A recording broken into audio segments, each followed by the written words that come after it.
तो hello everyone, welcome back to the channel. कैसे हैं आप सभी? स्वागत है आप सभी का फिर से vision path learnings YouTube channels पे। दोस्तों, पिछली क्लास में हमने पढ़ा था बौद्ध धर्म में। बौद्ध धर्म हम पढ़ चुके हैं और आप आशा करता हूँ आप लोगों ने क्लास देख ली होगी। दोस्तों, इस क्लास में हम पढ़ने वाले हैं राइज ऑफ मगध साम्राज्य।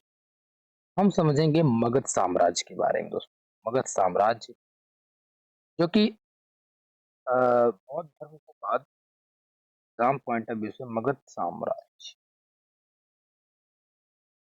मगध एम्पायर के बारे में समझने का प्रयास करेंगे इस क्लास में। और इस क्लास में हम बेसिक्स और मोस्ट इम्पोर्टेंट टॉपिक्स और जो आपके एग्जाम पॉइंट ऑफ व्यू से होंगे सिर्फ और सिर्फ उन्हीं पर चर्चा करेंगे। सीधी बात होगी आपकी, हमारे साथ नो बकवास। हम बकवास नहीं करते और क्लास में बढ़िया कंटेंट देने का प्रयास करेंगे आप। चलिए वीडियो को स्टार्ट करते हैं। अगर आप चैनल में नए हैं तो प्लीज आप समझ सकते हैं आपको क्या करना है। आपके सपोर्ट से हमारा इस चैनल ग्रो करेगा और आपको हम और अच्छी अच्छी क्लासेस दे पाएंगे। ठीक है? अभी तक अगर और आपको नई क्लासेस देखनी है तो दोस्तों आपको प्लेलिस्ट में चले जाना है, आपको मिल जाएंगे। तो चलिए स्टार्ट करते हैं आज की क्लास, राइज ऑफ मगध साम्राज्य। और अभी यूपी में आने वाली है दोस्तों यूपी लेखपाल की वैकेंसी। किसकी? लेखपाल। उसमें भी जीएस का काफी रूल्स रहेगा, तो हम उसके लिए भी पढ़ाएंगे जीके जीएस। तो आप लोग जो है प्रिपरेशन में लग जाइए। ठीक है, आइए थोड़ा सा समझते हैं कि मगध साम्राज्य जो है उदय कैसे हुआ। और मगध साम्राज्य जो है उदय समझते हैं मैप। ठीक है, इंडियन मैप्स आपको सबको बनाना आना चाहिए। ठीक है, ठीक है। तो ये वाला जो क्षेत्र है आज के समय पे जहाँ पर यूपी और बिहार क्षेत्र है, तो यूपी और बिहार के ही क्षेत्र में था मगध। मगध एम्पायर कौन था? मगध साम्राज्य। इसको हम इधर लिख दें, साम्राज्य। चलो, तो समझते हैं मगध साम्राज्य जो उत्कर्ष हुआ। मगध साम्राज्य का उत्कर्ष ये टोटल जो होता है वो 3 वंशों में योगदान रहता है। लिखें? हाँ, लिखते भी जाते हैं, आप भी लिखिए। मगध साम्राज्य की जो उदय के कारण है वो जो 3 वंश में लगता है, 3 वंशों का योग।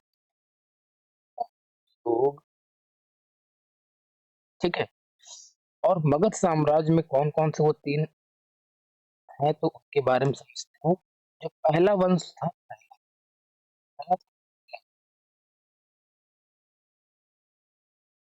दूसरा दूसरा शिशुनाग। अच्छा लिख रहे हैं क्या? शिशु। और इसके बाद तीसरा जो है, तीसरा वो है नंद। कौन है? नंद। इन तीनों के बारे में हम समझने का प्रयास करें। जो अ, शुरू करें, जो मगध साम्राज्य है, जो मगध साम्राज्य के जो प्राचीन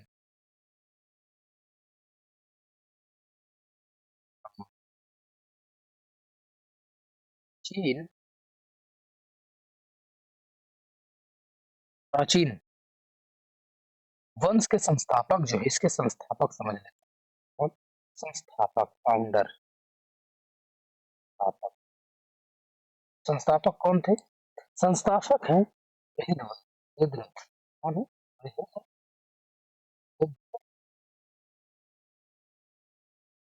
बृहद्रथ। ठीक है, संस्थापक। और जरासंध बृहद का जो था वो पुत्र था। कौन? इसका पुत्र कौन था? जरासंध। कौन? जरा- कौन था? इसका। और इसकी प्रारंभिक जो राजधानी बनाते हैं ये लोग,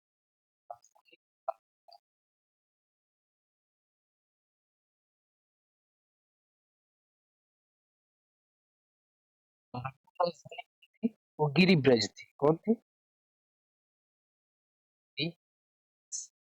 जो प्रारंभिक राजधानी होती है इनकी वो गिरिब्रज होती है।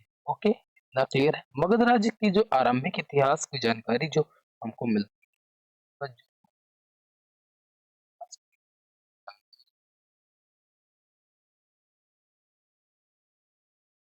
समझिएगा, को जानकारी मिली, जानकारी, वो जानकारी हमें मिलती है महाभारत क्वेश्चन पूछा गया। मगध साम्राज्य की जानकारी, प्रथम जानकारी कहाँ से मिली? तो वो हमें मिलती है महाभारत से, ठीक है? तो ये रहे कुछ इम्पोर्टेंट्स चीज़ें जो आपको जाननी चाहिए। आगे बढ़ते हैं। तो मगध साम्राज्य के उदय जो हमने उधर लिखी आपको यहाँ मैंने बिल पीपीटी में एकदम बना करके लेके आया हूँ कि मगध राज्य के उत्कर्ष के मुख्य 3 वंशों का योगदान रहा। पहला मगध राज्य में जो हर्यक वंश था, नाग वंश था। तो मगध साम्राज्य का प्राचीन वंश के संस्थापक कौन? हजरत जरासंध। आरंभिक राजधानी थे गिरिब्रज। मगध राज्य के आरंभिक इतिहास की जानकारी जो हमें कहाँ से मिलती है? महाभारत से मिलती है। ये पीपीटी में आप इसका स्क्रीनशॉट ले सकते हैं, मैं इसे इरेज इरेज किए दे रहा हूँ, ठीक है? स्क्रीनशॉट कर लीजिए, ठीक है? नहीं तो अगर आपको पीडीएफ चाहिए, अगर दोस्तों आपको पीडीएफ चाहिए तो आप हमारा टेलीग्राम ज्वाइन कर सकते हैं, विजन पाथ लर्निंग्स, ठीक है? तो शुरू करते हैं। तो पहले हम जिस वंश को पढ़ेंगे, पहले हम समझते हैं हर्यक वंश। हर्यक वंश जो है वो 544 ईसा पूर्व से 500 412 ईसा पूर्व की से होता है। और इसमें हम पहला जो शासक आता है बिंबिसार के बारे में पढ़ते हैं। बिंबिसार का जो शासन काल रहता है 544 ईसा पूर्व से 492 ईसा पूर्व, ठीक है? 544 से 492 ईसा पूर्व रहता है। बिंबिसार ने हर्यका वंश की राजधानी स्थापना की। 544 ईसा पूर्व मगध के सिंहासन पर आसीन। इन्हें जो है श्रेणिका के नाम से भी जाना जाता था। समय जो बिंबिसार था, बिंबिसार जो है काफी शुरुआती दौर से रहा है और ये बौद्ध धर्म के अनुयायी थे।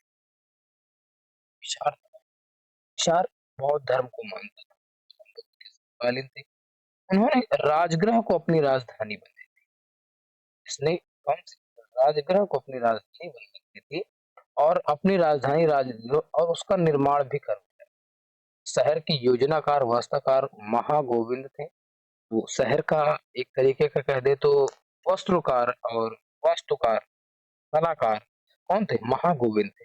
वह प्रथम साम्राज्यवादी शासक थे और उन्होंने अंग राजा को ब्रह्मदत्त को पराजित किया और अपने पुत्र अजातशत्रु को वहां का राज्यपाल।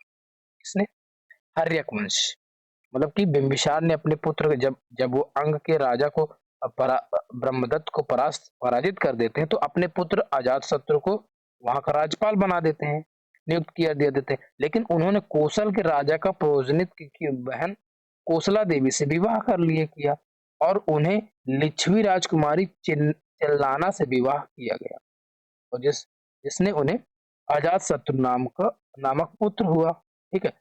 मतलब जो बिंबिसार थे, बिंबिसार का एक पुत्र पहले से था, ठीक है? बिंबिसार का पुत्र ठीक है पहले से था कौन? अजातशत्रु था।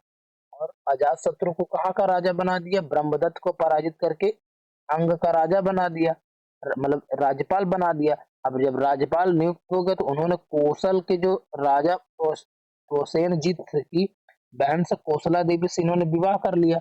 विवाह करने के बाद लिच्छवी जो राजकुमारी चिल्लाना से भी विवाह किया और जिसने उन्हें क्या अजातशत्रु नामक एक पुत्र दिया। और प्रेसदेनजीत ने दहेज के रूप में बिंबिसार को कौन दे दिया? काशी काशी नगरी दे देते हैं, ठीक है? काशी नगरी दे देते हैं और उन्होंने मद्रा देश की राजकुमारी खेमा से विवाह किया। मतलब इनका भी विवाह ही चल रहा। उन्होंने अपने चिकित्सक जीविका को अवंती के शासक प्रायदीप के इलाज के लिए भेजा जो कि पीलिया से पीड़ित थे। इन्हें कौन सी बीमारी थी? पीलिया से पीड़ित थी और जीविका में तक्षशिला में शिक्षा प्राप्त की। इसने जीवक ने तक्षशिला में शिक्षा प्राप्त कर उनके पुत्र अजातशत्रु ने 492 की पूर्व में उनकी आत्म हत्या कर दी। मतलब उनकी हत्या कर दी। तो अजातशत्रु को पितृहंता भी कहते हैं। क्या कहते हैं? पितृहंता। अभी अजातशत्रु के बारे में थोड़ा पढ़ेंगे। तो अजातशत्रु क्या करता है? बिंबिसार की हत्या कर देता है ना? क्लियर है दोस्तों? आगे बढ़े। अजातशत्रु के बारे में थोड़ा समझते हैं। अजातशत्रु जब 492 ईसा पूर्व में से 600 460 ईसा पूर्व इसका कार्यकाल रहता। अजातशत्रु जो इनका जो एक उपनाम था, इन्हें कुड़िक कहा जाता था। कुड़िक या इसे हम पितृहंता के नाम से भी जाना कहा जाता। कई बार दोस्तों एसएससी में ये क्वेश्चन पूछा गया है कि पितृहंता किस शासक को कहा जाता है? कुड़िक कुड़िक कुड़िक उपनाम किस शासक का है? तो याद रखिएगा दोस्तों, इम्पोर्टेंट्स है। कौन है? अजातशत्रु कहा जाता। अजातशत्रु उसे 492 में मगध की गद्दी पर बैठा और इसने काशी पर भी अधिकार कर लिया और इसने अपने पिता की हत्या इसके हत्या गौतम बुद्ध इसने गौतम बुद्ध के चचेरे भाई देवदत्त के कहने पे किया था। सॉरी, यहाँ पे मैं आपको जो इसने अपने पिता की हत्या की थी वो गौतम बुद्ध के जो चचेरे भाई थे या चचेरे भाई देवदत्त के कहने पे, इसके देवदत्त के कहने पर, देवदत्त के कहने पर की थी। ठीक है, अजातशत्रु ने अपने पिता की जो मृत्यु की थी ना, किसके? चचेरे भाई देवदत्त के चचेरे भाई के कहने पर की थी। और आहून जो थे, आहून आहून आहून आहून कौन थे? आहून जो थे वो क्या थे? इसके मंत्री और वस्कार ने वाज्य संघ में फूट डाल दी थी और अजातशत्रु ने वाज्य संघ को जीत लिया और इस युद्ध में उन्होंने रथ रथमूसल और महाशिलांगटक का प्रयोग किया और लिच्छवी गणराज्य जो था, लिच्छवी गणराज्य के को अजातशत्रु ने मगध में मिला लेते हैं। ठीक है, और अजातशत्रु ने प्रथम जो बौद्ध संगीति का आयोजन राजगृह में करवाया था। बौद्ध संगीति पढ़ा था ना, वहां पे मैंने बताया था। ठीक है, और अजातशत्रु की हत्या उनके पुत्र उदयन ने 661 में कर दी। अजातशत्रु ने अपने पिता बिंबिसार को मारा और बिंबिसार के पुत्र कौन थे? अजातशत्रु। अजातशत्रु का जो पुत्र था उदयन, कौन था? उदयन। इसने भी 461 में अपने पिताजी को टपका दिया। मतलब ये अपने टपकी टपका टपकी खेल रहे हैं। अपने पिता को इसने मारा, इसने उसके पिता को मार दिया। ठीक है, उदयन। आप समझते हैं उदयन का कार्यकाल कितना रहा है? तो यहीं से ले लेते हैं क्या उदयन को? आइए उदयन को ले लेते हैं। उदयन भी थोड़ा सा खतरनाक लग रहा है। उदयन उदयन का कार्यकाल उदयन का चार कार्यकाल जो है वो 461 से 444 रहता है। उदयन का जो 461 से सॉरी 461 से 444 ईसा पूर्व इसका शासनकाल रहता है। और उदयन यह जैन धर्म का अनुयायी था। ये बौद्ध धर्म को नहीं मानता था। ये किसका? जैन धर्म का अनुयायी था। जैन धर्म का अनुयायी, ये जैन धर्म का अनुयायी था और इसने सोन व गंगा नदी के संगम पर पाटलिपुत्र नामक शहर बसाया था। इसने जो है ना, हाँ, सोन, यार मैंने लिखा भी होगा, ये देखो उदयन ने, ये देखो मैं लिख के भी लाया हूँ दोस्तों, परेशान मत हो। पाटलिपुत्र नामक इसने कहा सोन व गंगा नदी के संगम पर, सोन और गंगा नदी के संगम आपको पता है ना दोस्तों, अपने प्रयागराज वाला वर्तमान वाला, वहीं पे पाटलिपुत्र नामक शहर बसाया और अपनी राजधानी से बना ली। और इसने अपनी राजधानी अपनी राजधानी भी पाटलिपुत्र को ही बना लिया था, बनाई। और बौद्ध ग्रंथों में उदयन को पितृहंता कहा जाता है। बौद्ध ग्रंथ में उदयन को क्या कहते हैं? पितृहंता कहते हैं। जाता है ना, क्लियर है? अब इसके बाद आता है शिशुनाग वंश। ठीक है, और हर्यक जो वंश का अ, अंतिम शासक था वो नागदत्त था। कौन? हर्यक दास जो शासक कह सकते हैं वो कौन था? नागदत्त। ना दशक, नागदशक, नागदशक, ठीक है। अब आते हैं शिशुनाग वंश। शिशुनाग वंश यह 412 से, ये यार इतना देखो, इसको तो करना पड़ेगा। यहाँ से हम लेते हैं व्हाइट कलर, तो व्हाइट सही रहेगा। तेज करें। यार नहीं आ रहा क्या? प्लस, चलो प्लस प्लस।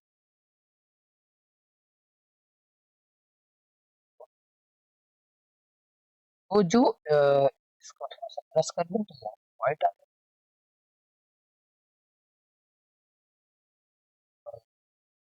पॉइंटर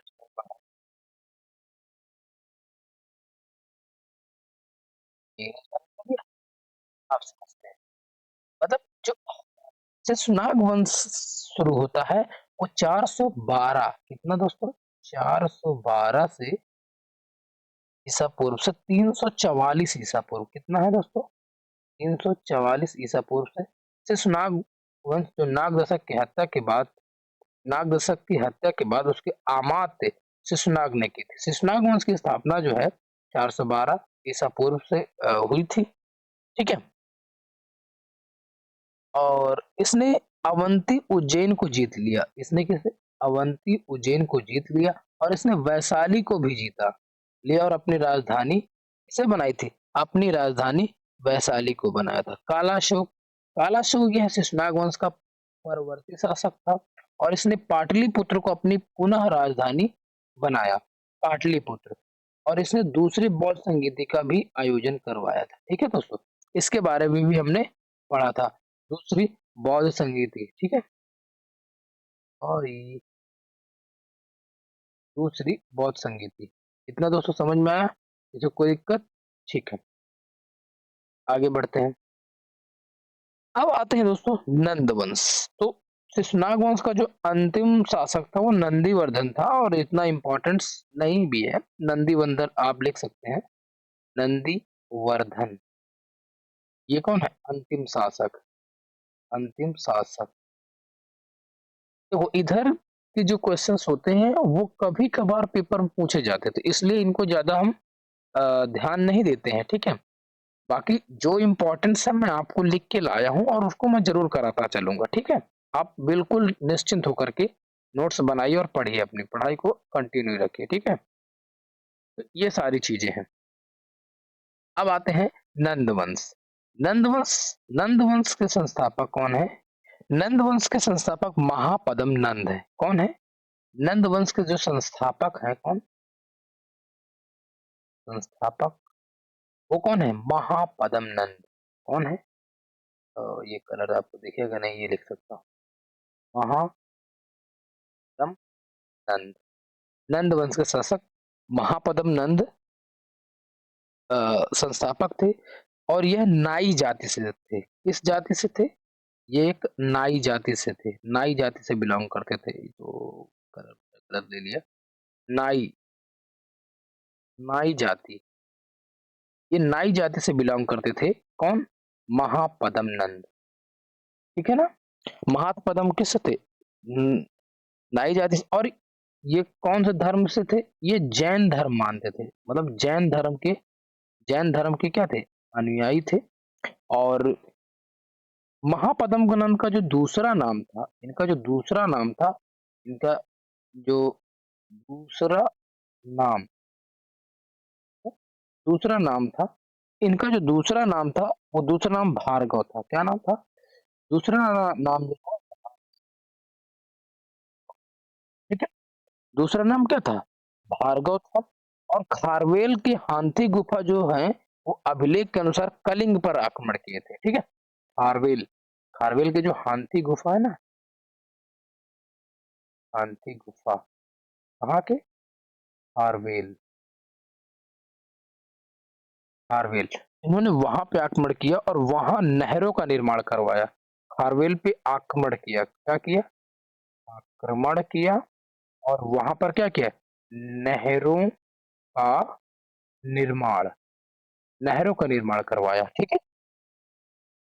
और वहां से जिन सेन की मूर्ति लेकर आए, किसकी, और यहीं से इन्होंने क्या लेके आए थे, जिन सेन की मूर्ति, किसकी, जिन सेन, जिन सेन की मूर्ति लाए थे, ठीक है।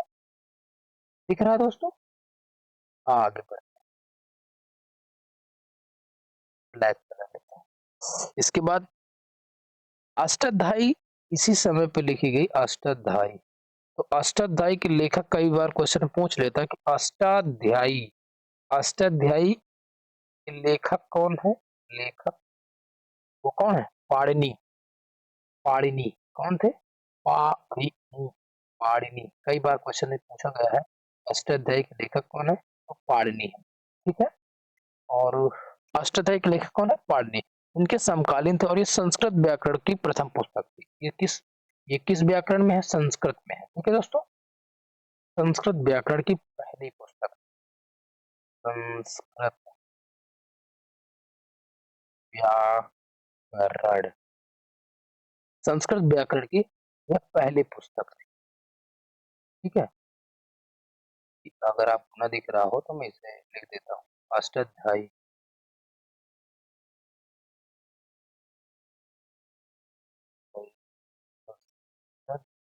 अष्टाध्यायी अष्टाध्यायी के लेखक कौन है? पाणिनि जी हैं। पाणिनि। और यह पुस्तक किस भाषा में है? तो ये जानते हो किस भाषा में दोस्तों? संस्कृत भाषा में। किस भाषा में? संस्कृत। संस्कृत भाषा में ये लिखी गई है। इतना कस ठीक है। प्रथम पुस्तक है, संस्कृत भाषा ने व्याकरण या व्याकरण लिख दिया, व्याकरण है? ये इसमें थी। घनानंद। घनानंद के बारे में समझे। घनानंद जो था यह अंतिम शासक होता है किसका? नंद वंश का। घनानंद। कहीं जगह नहीं दिख रही, इधर लिख देता हूँ, इधर। घनानंद। घनानंद जो था ये अंतिम शासक होता है। अंतिम शासक होता है किसका? नंद वंश का। ठीक है।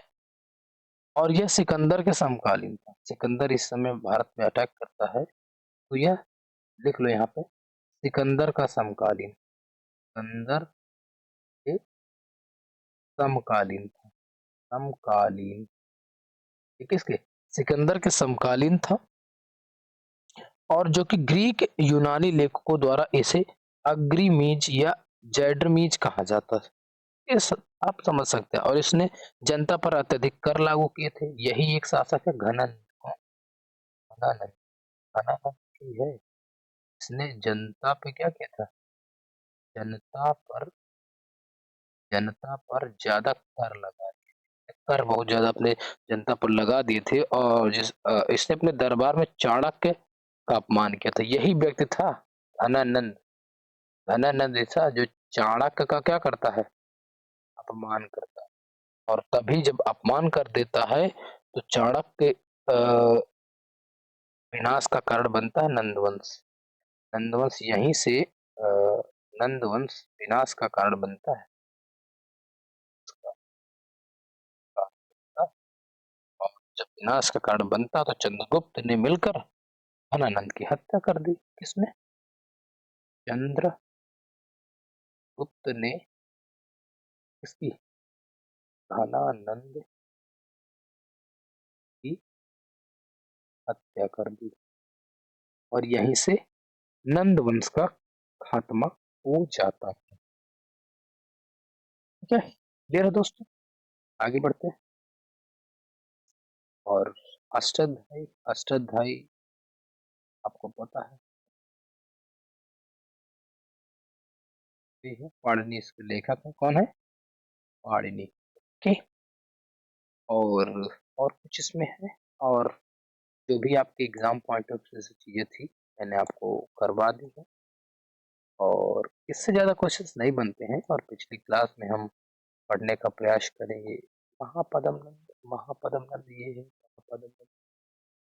और इन्होंने अपने समय पे ये चांदी के सिक्के चलाए थे व्यापार के लिए। ठीक है। और भी सारी चीजें। और इसके बाद हम पिछली क्लास में पढ़ रहे होंगे थोड़ा सा सिकंदर, उसके सिकंदर के अटैक पे भारत। सिकंदर का अटैक समझेंगे किसका? सिकंदर। वो सिकंदर, मैं सिकंदर, कौन सिकंदर? तो सिकंदर के बारे में पढ़ेंगे। तो सिकंदर के बारे में थोड़ा अगर जानकारी चाहिए तो शुरू कर देते हैं। सिकंदर। इमेज नहीं लगा रहे, थोड़ा सा पढ़ने का प्रयास करते हैं। सिकंदर जो था, सिकंदर का जन्म 356 ईसा पूर्व हुआ था। 356 ईसा पूर्व हुआ था सिकंदर का जन्म। और इसके पिता का नाम फिलिप द्वितीय था। इसके पिता का नाम क्या था? इसके पिता का नाम क्या था? फिलिप द्वितीय। फिलिप द्वितीय। फिलिप द्वितीय कौन थे? इसके पिता थे। और ये 359 ईस्वी पूर्व में मकदूनिया का शासक बना। सिकंदर जो है, तब 359 ईसा पूर्व में मकदूनिया का शासक बना। किसका? मकदूनिया। मकदूनिया का एक क्या बना? शासक बना। बताओ, कितनी उम्र में शासक बन गया? 356 में जन्म हुआ। 356, और चार चार साल बाद, 4 साल के अंदर कौन शासक बन जाता भाई? देख रहा है भाई, आज के लौंडे तो फ्री फायर और भी गेमों में लगे होंगे, लेकिन भाई उस समय क्या हो गया था, ये शासक बन गया था 359 में। मतलब 4 साल की उम्र में भाई शासक बन जाना क्योंकि बड़ी बात है। ठीक है, शासक बन गया। तथा इसकी हत्या 329 ईसा पूर्व में कर दी। हाँ, बात तो सही है भाई। तो इसकी जो मृत्यु हो गई थी, इसकी हत्या भी हो गई। इसकी मकदूनिया का शासक बना, उसकी हत्या 329 में हो गई। तो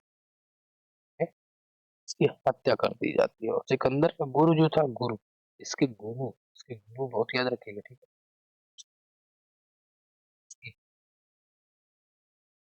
सिकंदर की हत्या का वही है 300 ईसा पूर्व में। ईसा पूर्व में इनके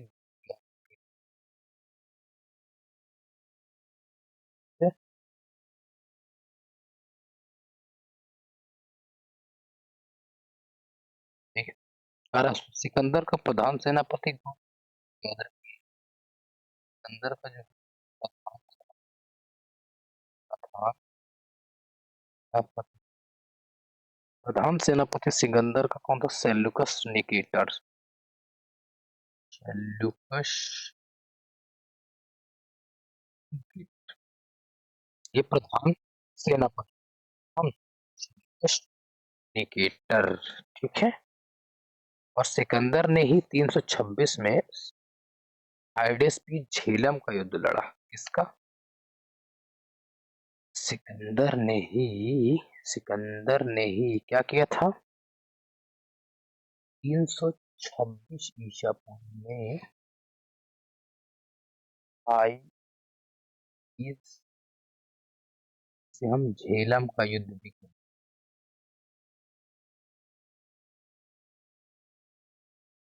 इसने झेलम का युद्ध किया, जो कि पोरस और सिकंदर के बीच पोरस, इसने पोरस के मध्य लड़ा। किसके?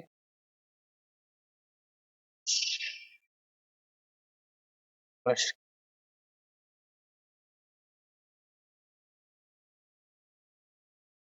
अरे पोरस के, हाँ, पोरस का राज झेलम और चिनाब नदी के मध्य था। आज के टाइम पे अगर मैप समझें,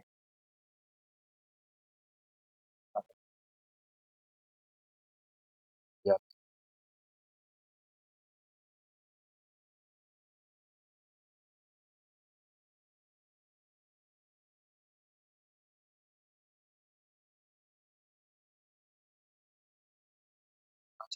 ये पाकिस्तान हो गया, और पाकिस्तान के यहाँ नील नदी हो गई, तो नदी होगी, सॉरी सॉरी सॉरी, नील नदी नहीं, सिंधु नदी।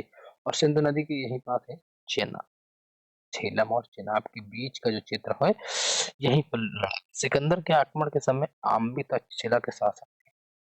याद रखिएगा, उस समय तक्षशिला के शासक कौन थे? तक्षशिला के शासक आम्बी थे। कौन थे? आम्बी। ठीक है।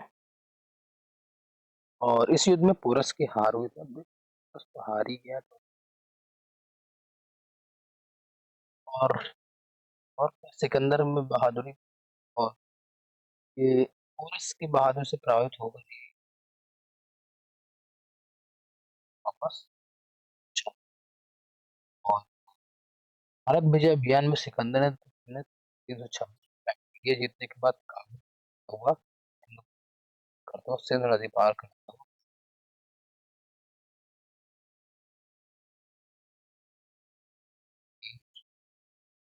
ये जब हाँ जी क्या करता है अपने कदम उस पर देता है ठीक है। और फिर इस समय सिकंदर की सेना ने कुछ अफवाहों का डर इस नदी को पार करने से मना कर दिया था। बस क्या होता है कि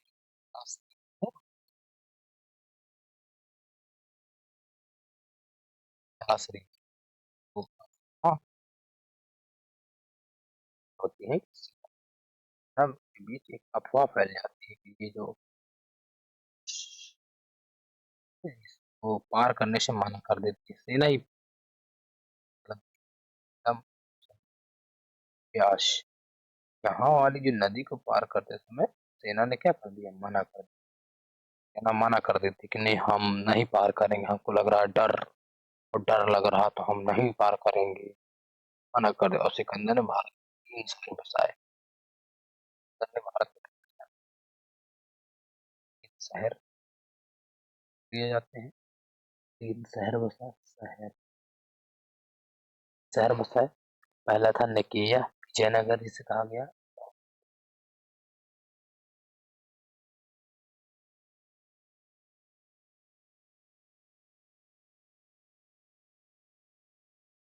और दूसरा था अलेक्जेंड्रिया जिसे वेफिसल्स इलाका है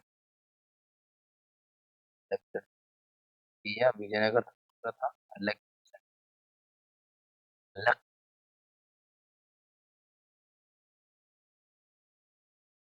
अलेक्जेंड्रिया अलेक्जेंड्रिया और तीसरा यहाँ नाम था कि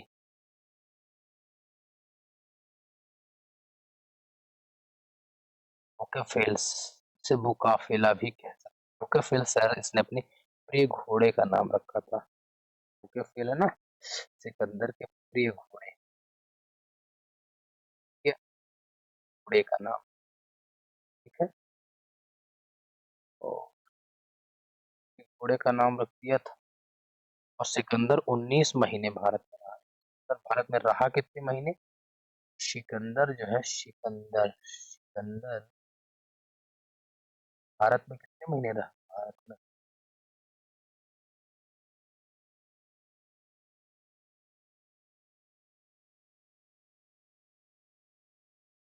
सिकंदर जो है भारत में 20 महीने रहा कितने महीने ये रहता है ठीक है 20 महीने रहा और 325 ईसा पूर्व हुआ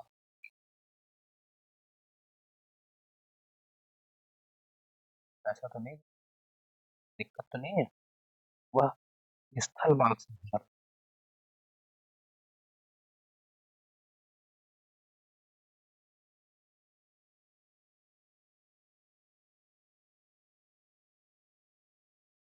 में 20 पूर्व है स्थल मार्ग तो कहाँ लौट गया कहाँ लौट गया भारत से लौट गया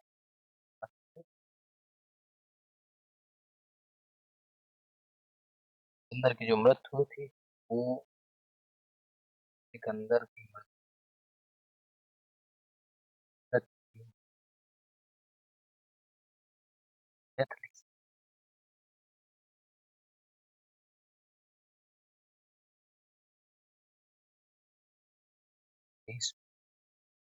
हाँ बेबीलोन में ज्वर बुखार से बेबीलोन